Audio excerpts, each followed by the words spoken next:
दोस्तों आपके मन में कई बार ये सवाल आया होगा कि लॉयर, एडवोकेट और बैरिस्टर में आखिर क्या अंतर होता है। Senior advocate, advocate general, solicitor general और अटॉर्नी जनरल, ये टर्म्स भी आपने बहुत बार सुने होंगे। महात्मा गांधी बैरिस्टर थे या एडवोकेट? दोस्तों आज की इस वीडियो में कॉमनली इस तरह के यूज़ किए जाने वाले टर्म्स को आप समझेंगे। इन्हें कब और किसके लिए यूज़ करना है ये भी आप जानेंगे। तो चलिए बिना किसी देरी के वीडियो को स्टार्ट करते हैं। सबसे पहले हम दो टर्म्स लॉयर और बैरिस्टर को समझ लेते हैं। सबसे पहले हम बात करते हैं लॉयर की, जिसे वकील कहते हैं। तो बेसिकली लॉयर या वकील वो इंसान होते हैं जिसने लॉ की पढ़ाई की हो, जो लॉ ग्रेजुएट हो। अब चाहे उसने 3 साल का एलएलबी का कोर्स किया हो या फिर 5 साल का बीए एलएलबी का कोर्स किया हो, वो लॉयर होता है। लेकिन एडवोकेट नहीं होता है। इसे आप आगे समझेंगे। तो आप कह सकते हैं कि जिसके पास लॉ की डिग्री है, जिसने लॉ की पढ़ाई की है, वो लॉयर या वकील होते हैं। लेकिन सिर्फ एक लॉयर बनकर आप किसी भी क्लाइंट को कोर्ट में रिप्रेजेंट नहीं कर सकते हैं या आप किसी का केस नहीं लड़ सकते हैं। क्यों? ये भी आप आगे थोड़ी देर में समझ जाएंगे। दूसरा टर्म है बैरिस्टर। आपको बता दें कि अगर आपने इंडिया में लॉ की डिग्री प्राप्त की है तो आप बनते हैं लॉयर। वहीं अगर आपने इंग्लैंड में या फिर साउथ अफ्रीका में लॉ की पढ़ाई करके डिग्री प्राप्त की है तो आप बनते हैं बैरिस्टर। सिर्फ टर्म डिफरेंट है, बाकी दोनों का मतलब एक ही होता है।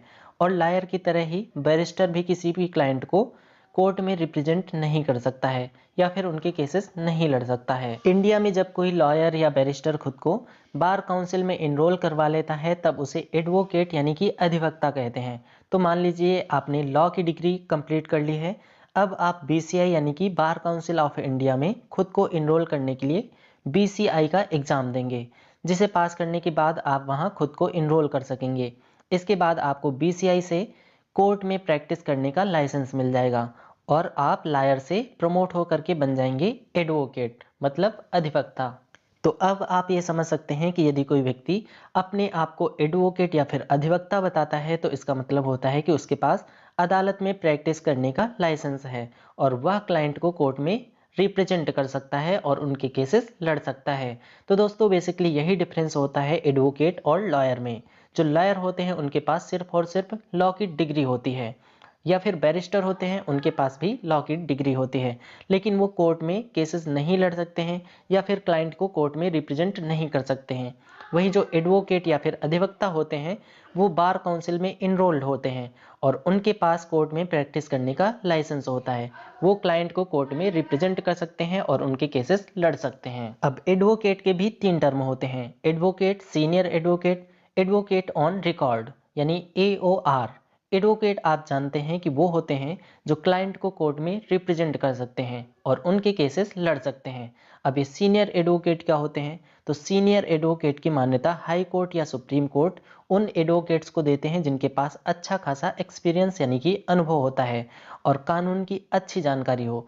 मतलब ऐसे एडवोकेट्स जिनके पास 10 वर्ष से ज़्यादा का प्रैक्टिस का एक्सपीरियंस हो और तमाम सारे केसेस में अपियर हुए हों और कितने फैसले उनके फेवर में आए या फिर नहीं आए हैं, उनका कैसा रिकॉर्ड है, इसके आधार पर ये डिसाइड किया जाता है। जब कोई सीनियर एडवोकेट हो जाता है तो उनका गाउन, उनका कोट, ये सब डिफरेंट हो जाता है और उनकी फीस भी काफ़ी ज़्यादा बढ़ जाती है। बेसिकली सीनियर एडवोकेट का दर्जा उनका ईयर ऑफ एक्सपीरियंस और नॉलेज देख करके दिया जाता है। इसके बाद आता है एडवोकेट ऑन रिकॉर्ड यानी AOR। ये बात शायद आपको नहीं पता होगी कि सुप्रीम कोर्ट, जिसे अपेक्स कोर्ट, उच्चतम न्यायालय या सर्वोच्च न्यायालय भी कहा जाता है, इसमें सिर्फ और सिर्फ AOR ही केस को फाइल कर सकते हैं। जनरली हर कोर्ट के अपने कुछ रूल्स, फंक्शंस और प्रोसीजर होते हैं। ठीक उसी तरह सुप्रीम कोर्ट के भी अपने कुछ अलग रूल्स हैं। तो अगर सुप्रीम कोर्ट में कोई भी एडवोकेट केस फाइल करने चला आएगा तो सुप्रीम कोर्ट का टाइम वेस्ट होगा। इसलिए जो AOR यानी कि एडवोकेट ऑन रिकॉर्ड में रजिस्टर्ड होते हैं, सिर्फ और सिर्फ वही एडवोकेट सुप्रीम कोर्ट में केस फाइल कर सकते हैं।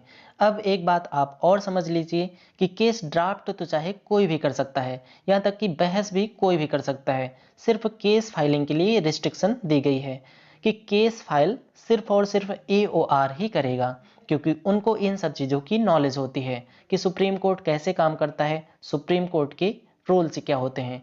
AOR बनने के लिए आपको सुप्रीम कोर्ट की AOR की परीक्षा पास करनी पड़ती है। इसके बाद हम बात करते हैं एडवोकेट जनरल की, जिसे महाधिवक्ता कहते हैं। प्रत्येक स्टेट के गवर्नर यानी कि राज्यपाल अपने स्टेट के लिए एक एडवोकेट जनरल को अपॉइंट करते हैं। एडवोकेट जनरल यानी कि महाधिवक्ता का काम ये होता है कि अगर स्टेट गवर्नमेंट को अदालत में रिप्रेजेंट करना होता है तो ये काम एडवोकेट जनरल करते हैं, यानी कि ये अदालत में सरकार का पक्ष रखते हैं। तो राज्य सरकार के सारे केसेस को कोर्ट में रिप्रेजेंट करते हैं एडवोकेट जनरल। इसके साथ ही अगर स्टेट गवर्नमेंट को कोई लीगल एडवाइस चाहिए होते हैं तो वो भी एडवोकेट जनरल ही देते हैं। एडवोकेट जनरल को स्टेट का फर्स्ट लॉ ऑफिसर कहा जाता है। इसके बाद हम बात करते हैं अटॉर्नी जनरल की। अटॉर्नी जनरल को हिंदी में महान्यायवादी कहा जाता है। जिस तरह से एडवोकेट जनरल किसी भी लीगल मैटर के लिए कोर्ट में स्टेट गवर्नमेंट को रिप्रेजेंट करते हैं, ठीक उसी तरह से अटॉर्नी जनरल सेंट्रल गवर्नमेंट के केसेस को लड़ते हैं या कोर्ट में केंद्र सरकार का पक्ष रखते हैं। अटॉर्नी जनरल को देश का फर्स्ट लॉ ऑफिसर कहा जाता है। ये सेंट्रल गवर्नमेंट के किसी भी लीगल मैटर में सलाह देते हैं, यानी कि एडवाइस देते हैं। अटॉर्नी जनरल के बाद सेकंड नंबर पर होते हैं सॉलिसिटर जनरल। सॉलिसिटर जनरल को देश का सेकंड लॉ ऑफिसर कहा जाता है।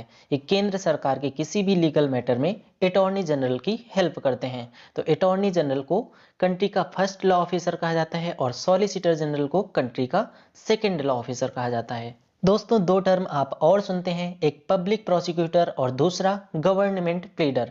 हमारे देश में किसी भी व्यक्ति या व्यक्तियों के समूह द्वारा किए गए आपराधिक कृत्य को पूरे समाज के खिलाफ किया गया अपराध माना जाता है।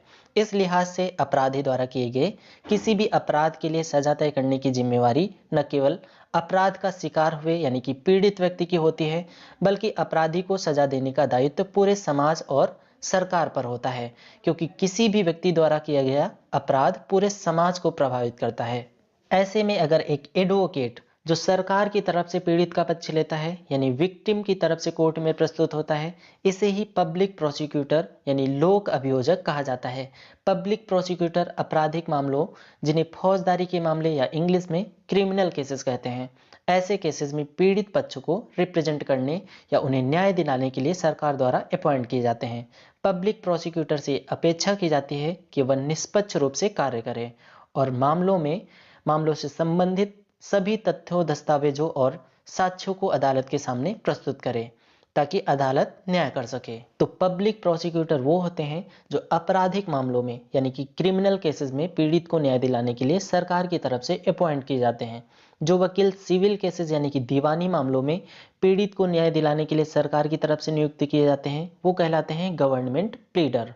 तो आपराधिक मामलों में पीड़ित को न्याय दिलाने के लिए सरकार की तरफ से अपॉइंट किए गए वकील पब्लिक प्रोसिक्यूटर कहे जाते हैं और सिविल केसेस में पीड़ित को न्याय दिलाने के लिए सरकार की तरफ से नियुक्त किए गए वकील को गवर्नमेंट प्लीडर कहते हैं। दोस्तों, अब मैं आशा करता हूं कि आपको ये जानकारी पसंद आई होगी। अगर आपको ये वीडियो पसंद आई हो तो प्लीज़ वीडियो को लाइक कर दीजिए और ऐसे ही नॉलेजेबल वीडियोस पाने के लिए चैनल को अगर आपने अभी तक सब्सक्राइब नहीं किया है तो चैनल को भी सब्सक्राइब कर लीजिए।